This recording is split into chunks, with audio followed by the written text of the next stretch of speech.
হাদির বোন বলতেছে নির্বাচন বানচাল করার জন্য স্বৈরাচার শেখ হাসিনা এই ঘটনা ঘটাইছে। এই হাদির বোনকে দৃষ্টি আকর্ষণ করে বলতে চায়, তাবিজ এমন ফরান ফরাইছে, তাবিজের পানি এত খাওয়াইছে যে তোমাদের সাধারণ কমন সেন্স বলতে কিছুই নাই। যেখানে আওয়ামী লীগ নির্বাচনে অংশগ্রহণই করে নাই, অংশগ্রহণ করতে দেওয়া হচ্ছে না, সেখানে নির্বাচন বানচাল করার কোনো প্রক্রিয়া আওয়ামী লীগ করার প্রয়োজন নাই।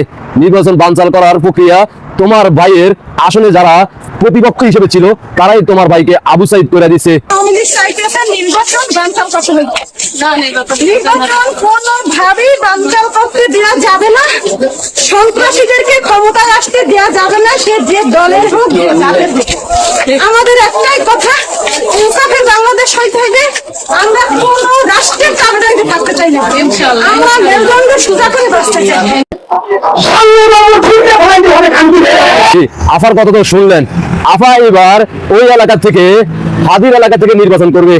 ও সিগন্যাল যেভাবে বলছিল যে তার ভাইয়ের মৃত্যুর পরবর্তীতে তার জীবনের মান পরিবর্তন হয়ে গেছে আর এটার পিছনে তার ভাইয়ের অবদান বেশি, ঠিক একইভাবে হাদির বোন বলতেছে নির্বাচন বন্ধ করা যাবে না, নির্বাচন করতেই হবে।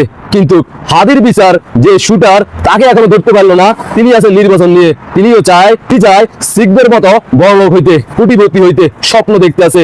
তাদের মানসিক চিন্তাধারা কোথায়, তাদের ক্ষুদ্র জ্ঞানও তাদের মাথায় নাই, সবাই মানসিক অসুস্থ হয়ে পড়ছে। ধন্যবাদ।